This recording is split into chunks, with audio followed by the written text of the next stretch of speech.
Bueno, entonces continuamos. Vamos, entonces, aquí tenemos un titular muy interesante. Esa persona competente, esa persona competente en el tema que nos trae acá, hay varias, ¿cierto? Hay varias, pero estamos focalizadas en una de ellas que en nuestro argot y en el lenguaje de lizaje de cargas y en lo que debe ser nuestro sistema de gestión en un programa puntual con procedimientos, más allá de un foco de cumplimiento de requisitos normativos de cuidar la operación, ese se llama supervisor de ISAGE. Y desde el 1072 debe evidenciar que es idóneo. Eso está por allá en el 224.6.8, en uno de los numerales del 1072, que sean personas, roles específicos, responsabilidades específicas e idóneo.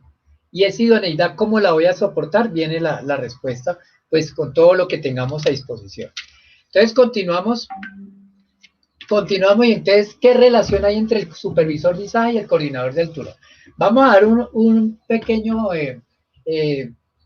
paseo muy rápido como un primer abordaje. Esta conferencia la hemos venido dando pues en algunos escenarios. Toma bastante tiempo. Aquí vamos a dar unos tips para que pronto analicemos hacia el futuro cómo integrar más estos cargos o estos roles especialmente. Entonces tenemos que el 1072 nos recuerda en ese artículo 8, nos habla de una responsabilidad de comunicación y una asignación de esas responsabilidades específicas. ¿Qué responsabilidad debe haber en el ISAGE? Una responsabilidad es de autoridad, de autorización por medio de un plan de ISAGE, que en muchas empresas lo hacen parte de un permiso de trabajo de ISAGE, y entonces viene ese rol, esa responsabilidad específica, y acá no necesitamos ningún más reglamento. Simplemente cogemos la 2400, la 2413, cogemos la preocupación de que no deben ocurrir eventos, que no debe afectarse en los equipos, y aquí podemos sustentar que necesitamos ese supervisor de ISAGE. Y tenemos que esa rendición de cuentas. Entonces, si usted no designa un supervisor de ISAGE, no lo tiene bien formado, si afuera existe una forma de acreditarlo, pues qué mejor para usted poderle entrarlo en un tema de rendición de cuentas. No esperando pedirle cuentas cuando falla la grúa, hay volcamiento y fuera un accidente de alta severidad o un daño a la propiedad o una torre grúa, etcétera, o una carga de mucho dinero donde se estropía una carga que de pronto va para un cliente que va a entrar a la cadena productiva, incluso de la manufactura. Esto no solamente es construcción, no es solamente hidrocarburos, ¿cierto? Esto afecta a cualquier tipo de industria, porque todo esto inicia en los puertos, todo esto inicia en el momento de hacer cargue, e incluso cuando hablamos de puente grúas, cuando hablamos en la manufactura, metalmecánica, en cierta industria donde nos coge de sorpresa un tema con puente grúas o incluso con equipos menos conocidos, menos costosos, que izan materiales, pero que también causan accidentes. Entonces ahí viene esa pregunta dentro del 1072, ¿cómo yo no necesito que me diga la legislación colombiana expresamente, sino que me vengo desde más arriba para poder tener un gana-gana? Tenemos otra parte de ese artículo 8 en el numeral 4 y nos habla de que se deben definir recursos. Esos recursos financieros, no solamente para comprar el equipo de ISAGE, el equipo de elevación de personas, sino también esos recursos técnicos y de personal necesario. Personal necesario en el sentido de que se necesita unas personas competentes, no solamente para darle validez o validar un plan de ISAGE, sino para hacer la inspección preoperacional, la inspección reglamentaria con un ente reconocido, para de pronto para ISAGEs mayores contar con un director de pronto ISAGE, como ya se cuenta, esto no es nuevo, para el diseño, implementación, revisión de medidas de prevención y control. ¿Qué es el plan de ISAGE? Es una medida de prevención. Y si cualquiera firma un plan de ISAGE, lo valida, pues imagínese el compromiso de ese sistema de gestión de que pues se esté permitiendo que no sea idóneo. Y para que ese control de esos peligros sea eficaz, que no falle, O sea que ese aparejo, ese gancho, eh, así sea en slinga, metálica o sintética, ese supervisor de izaje también al tenerlo va a decir, oiga, ¿y mi aparejador de dónde salió? Y ese aparejador también requiere pues una idoneidad, porque es todo un conjunto.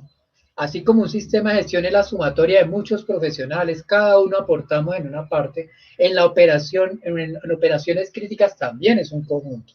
Puede ser que la grúa sea la de última tecnología, el operador sea el más, pero si allá en el aparejamiento, desde el diseño, desde la adquisición, del área de compras, y desde el momento de hacer la conexión de esos aparejos, falla, pues ahí nos tiramos todo, una parte del eslabón o un eslabón puede afectar toda la cadena. Entonces ahí queda esos pequeños tips del 1072 y nos venimos a la 1409, que nos da elementos para el tema de coordinador de alturas. Y entonces nos habla de que se seleccionarán tomando los riesgos valorados. Entonces el supervisor, ¿qué también hace una identificación, ¿cierto? Por eso también se necesita de pronto una ATS, como lo hacen muchas empresas, dentro de un permiso de trabajo, porque el plan de izaje de por sí solo está muy enfocado, esa es a la maniobra de la operación y del equipo y de la muy puntual al izaje. Pero si eso opera de manera individual, se pierde la oportunidad de que pueda incluir desde una ATS o desde un permiso de trabajo ISAGE un poco más global, que pueda ver más allá y más atrás, desde la misma planificación. Cuando uno ve la esencia de los permisos de trabajo en la 1409, en la 491, en la 5018 del 2019, en el 1886 del 2015, donde usted reúne una cantidad de articulados y le da suficiente poder para decir donde yo necesite un permiso, así sea en ISAGE, pues ahí ya tengo suficiente argumento. Y entonces tenemos que en ese numeral 5 de la 1409 nos habla de que hay unos procedimientos como ascenso, descenso, un tema de rescate, entonces nos vamos a una torre grúa. Entonces, ¿qué pasa? Si nos va bien y hay un coordinador de alturas para estar pendiente del operador de la torre grúa, que va a hacer un acceso por el tema de la torre grúa y de pronto controla el tema de riesgo de caídas y está pendiente del tema de rescate, pero si ese supervisor de izaje es ajeno a esa parte y solo se concentra en su plan de izaje y es ajeno a la tormenta eléctrica, es ajeno a un tema de corrientes de vientos, donde el coordinador de alturas pues tiene que estar también pendiente del tema del rayo, tormenta eléctrica. Entonces viene esa pregunta, ¿qué relación hay entre el supervisor de izaje? Y se abre un camino hermoso y bonito en estos tiempos de optimización de recursos, de ser más efectivo en la gestión y eficaz en el control, donde queda esa pregunta. ¿Será que para algunos escenarios el supervisor de izaje, que es lo más fuerte en una maniobra de izaje, será que podrá de manera integral ser también coordinador de alturas? O viceversa, claro, para algunos escenarios, pero todas esas respuestas se la contesta uno al interior de cada empresa cuando está rediseñando los programas del sistema de gestión que tienen que ver con tareas de alto riesgo. Ahí queda la inquietud. Se dejan solo tips para poder analizar esa parte. Y entonces la 1409 nos dice, oiga, no hay reglamento de pronto dentro del ámbito de la responsabilidad civil en caso de que falle una carga y ha ocurrido, y esa caída de material, esa caída de objetos con daño al mismo aparejador como ha ocurrido, con daño a las personas que están cerca al área o a la zona de peligro de caída de materiales, y entonces a mí me podrían llevar más adelante en un accidente de alta severidad, fruto de una falla en un izaje de cargas, bien sea por grúa o torre grúa o puente grúa, incluso en una manufacturera, me podrían llevar, como no tengo un reglamento específico, me podrían coger y llevar a un terreno de la 1409, porque la 1409 es integral, no solo caída de personas, como todos sabemos, sino caída de ¿qué? Objetos. Y habla de una zona de peligro. Cuando muchas veces se observan, cuando hay riesgo de caída de materiales en un izaje, donde va creando una zona de peligro de caída de objetos, y no es delimitada, no es señalizada, ni es controlada de pronto de manera integral por ese aparejador que a la vez puede ser señalero, que le podemos estar llamando señalero, y bueno, y eso nos va llevando más adelante a pensar en el ayudante de seguridad de altura. Entonces, aquí dejamos algunas situaciones, y entonces viene otra situación, cuando se empiezan a hacer el levantamiento de personas en condiciones especiales, porque pues no me sirve un man lift, no me alcanza un carro canasta, no me alcanza una plataforma de elevadoras tipo tijera. Entonces, claro, la industria, especialmente la construcción o del montaje de megaproyectos, se ve en ese escenario. Y entonces ahí viene y el coordinador de altura se mira con el supervisor y dice, ay, ¿aquí qué hacemos? La canasta está certificada. Pero y entonces le dice el coordinador, no, hasta allá yo no voy. Entonces el coordinador le dice al supervisor de ISAE, le dice, a pesar que va a hacer un levantamiento de una persona, pero va a ser con un equipo, con una torre grúa, entonces los dos tienen que estar trabajando ahí. Pero el supervisor de ISAE de pronto no tiene una autoridad superior, y más cuando no está tan reglamentado, pero el coordinador de alturas que está mirando, está pensando en esta escena antes de que ocurra y firmar un permiso de trabajo, debe recurrir ¿a quién? A la persona calificada en alturas, 1409.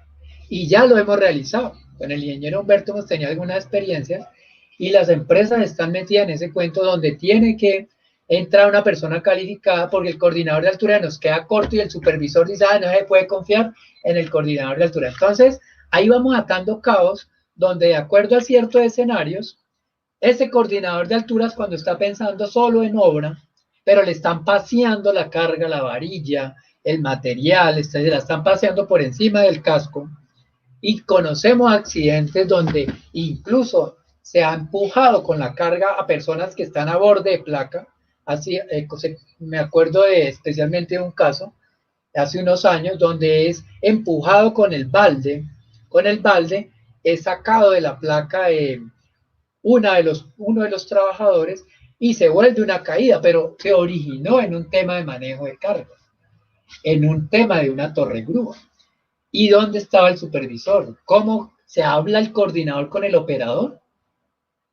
¿O el coordinador está pensando es de lo que cae por debajo de sus botas? O sea, lo que está mirando el borde de placa hacia abajo, retirar material del borde de placa, pero no está mirando de lo que viene de arriba. Eso es del core, porque es de la 1409. Entonces, son pequeños tips para ir mirando cómo rediseñar esos programas esos programas y procedimientos de ISA de carga dentro del sistema de gestión, más allá de un tema de requisito normativo. Y entonces aquí vienen algunos llamados. Aquí vienen algunos llamados, algunas imágenes donde hay que rescatar la definición de peligro inminente, 90-708 del 2013, resolución 491 del 2020, la actuación en el 472 del 2015, la ley 1610 del 2013, y ir llevando a todo esto cuando estoy hablando de zona de peligro de caída de materiales. Y venimos en el peligro de cargas también suspendidas, accesos, hay barandas, entonces viene que si requiere curso, si requiere curso de alturas porque se sube al equipo, porque allá hay escalones, barandas, etcétera, si es avanzado, no es avanzado, si el supervisor dice, se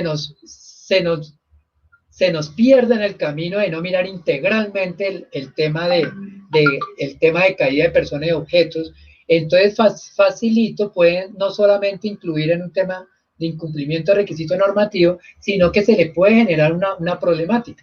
Entonces ahí viene a ese llamado y venimos aquí a estos equipos. Entonces en muchas empresas se han hecho análisis donde ni siquiera este operador tiene un curso básico operativo en altura y puede llegar a tener una caída, donde se ha exagerado y le han colocado en otros lados curso avanzado. Pero si el supervisor de ISAES habla con el coordinador de alturas de estas cosas, los dos se pueden tomar un muy buen café y poder optimizar recursos, poder reorientar esa gestión de manera integral. Uno para cuidar la operación, otro para cuidar el requisito normativo y otro para ahorrar platica. Porque ¿qué tal un operador que es que con curso avanzado? Que de pronto está un poco exagerado, ¿cierto? Y qué tal que no tenga nada y esté ahí en la duda y llega a ocurrir una caída desde allá, una caída desde allá donde se sienta y se viene de cara, facilito en el tema de responsabilidad civil, nos puede configurar y nos pueden pedir algo. Entonces, eso se diseña a nivel de cada empresa, pero es un tema de reflexión. El acceso. Se conocen unos accidentes por ahí donde no se hace un control de acceso operativo de efectivo a las torregrúas, dependiendo en algunos escenarios. Por ahí hay unos accidentes donde la torregrúa se ha tomado para subirse personas, por allá de pronto un tema de sabotaje o suicidarse. Y entonces estamos rayando, ¿y dónde está el control de acceso? El control de acceso, no, hasta donde una señal prohibido, solo personal autorizado es suficiente. Entonces ahí le queda esa situación al coordinador de alturas que está cuidando que no suban a las alturas, y eso está en el artículo 16, literal D, literal C o D, control de acceso. Y ojalá que sea operativo, o sea, que sea tangible, que sea algo físico. Y el supervisor también le interesa explorar estos temas. ¿Por qué? Porque cuando llegamos a un tema de un escenario de rescate en Torregrúa, esto es un caso que ocurrió en Bogotá reciente, no hace más de 2, 3 años, donde se presenta un contacto indirecto con una falla eléctrica ya en la parte de la cabina o cercana a la cabina, y el operador termina en una situación de estado de inconsciencia por un tema de riesgo eléctrico, y ahí previamente se combina un tema de acceso, o sea, de alturas, y un tema de supervisor, y se arma un rescate. Y entonces, que el rescate es dentro del ámbito del izaje del equipo o en el ámbito del tema de la 1409. Entonces, si ve que eso de separar mucho la gestión de tareas de alto riesgo a veces nos desgasta y no nos deja optimizar en el momento de tener que reaccionar. Entonces, ahí quedan esas situaciones. Aquí les decía, las medidas colectivas de prevención, delimitación, señalización, tema de tormenta eléctrica, entonces coordinador de alturas, supervisor de izaje. ¿Cómo vamos ahí para el tema de, de tormentas eléctricas? ¿Cómo vamos para eliminar, sustituir, especialmente eliminar ciertas inspecciones? ¿Cómo estamos trabajando desde la eliminación de que para una inspección de torregrúa el coordinador convenza al supervisor de izaje que deben trabajar en llave y con un dron, con la nueva tecnología como se está haciendo, eliminar ciertas inspecciones previas, ¿cierto? Entonces, hacer inspecciones antes de hacer el montaje y apoyarse en el tema del dron. Entonces, los drones ayudan ahí a las dos partes, el tema de los peligros eléctricos y traer todo ese requisito normativo y aplicarlo, porque estos equipos utilizan energía eléctrica y tenemos accidentes de operadores por contacto indirecto o por contacto directo o daño o situaciones porque la grúa pues toca la red. Entonces hay una combinación de esos dos roles de coordinador de alturas, y es donde se deben hablar los dos, desde el mismo sistema de gestión, hilando delgado en esos programas de tareas de alto riesgo y críticas. Ahí está, se cuenta ya con, quedan algunas preguntas, se cuenta con algunas alertas tempranas de tormentas eléctricas para poder tenerlos en cuenta en esos permisos de trabajo, en esos planes de izaje. No es solamente el viento, la tormenta eléctrica, ya se puede de una manera consultar unas plataformas, eso puede hacer parte del programa de protección contra caídas, eso puede hacer parte en los procedimientos para el tema de izaje de cargas, y así algunas reflexiones para todo el tema eléctrico, poder empezar a integrar esa parte, zonas y distancias de seguridad, tanto en el ámbito de la protección contra caídas como en el ámbito del izaje de cargas. Entonces, todo ese análisis se puede hacer en el rediseño de esos programas que le agreguen valor al sistema de gestión y de paso pues, a la parte de producción. Entonces, ahí tenemos que si no hay un supervisor de izaje, no hay una cultura de liderazgo idóneo, pues facilito se nos van las luces en una maniobra y tenemos pues accidentes. Todos estos conceptos de distancia de seguridad son superiores a los conos, a las cintas, a las colombinas. Mucha atención con esa delimitación que a veces es falsa seguridad, porque lo que es poderoso aquí es el concepto de distancia de seguridad, que nos puede ayudar. Entonces, una invitación solamente para irnos a indagar más, para irnos a trabajar más en estos temas. Entonces, nos venimos acá Y entonces cuando nos vamos al sector hidrocarburos, nos vamos al tema de zanjas, tuberías, ahí hay una zona de peligro de caída de personas y a veces está solo el supervisor de izaje y no está el coordinador de altura. Llegar a una caída de cabeza de un trabajador, una caída no va a depender mucho de la cantidad de la magnitud de la caída, sino la forma en que cae, y no lo pueden configurar como una caída del tema de altura. ¿Y dónde está el coordinador de alturas? Que porque eso es un tema de izaje, un tema de excavación. Entonces, mucha atención porque se conocen, se conocen dificultades administrativas y legales por algunos detalles, porque tenemos reglamentos específicos, reclamamos que hayan reglamentos específicos, por ejemplo, para izaje, pero ya tenemos el de alturas, el tema eléctrico, espacios confinados, y no estamos teniendo un buen acercamiento de cumplimiento a eso que ya existe, ni estamos llevando de un lugar para el otro. Incluso cuando se está en el mundo de la protección contra caídas instalando esos sistemas colectivos, entra ahí otra vez el supervisor de ISAE a hablar con el coordinador de alturas y la persona calificada que está liderando la instalación de su equipo, porque estas redes de seguridad, estas orcas metálicas, no llegan allá como todos sabemos por arte de magia, ¿cierto? Tienen que llegar allá con el apoyo generalmente por una torre grúa. Se debe considerar un plan de izaje. Debe entrar un supervisor de izaje. Pero qué bueno que trabajen en concordancia porque ahí va el tema de que de pronto haya falla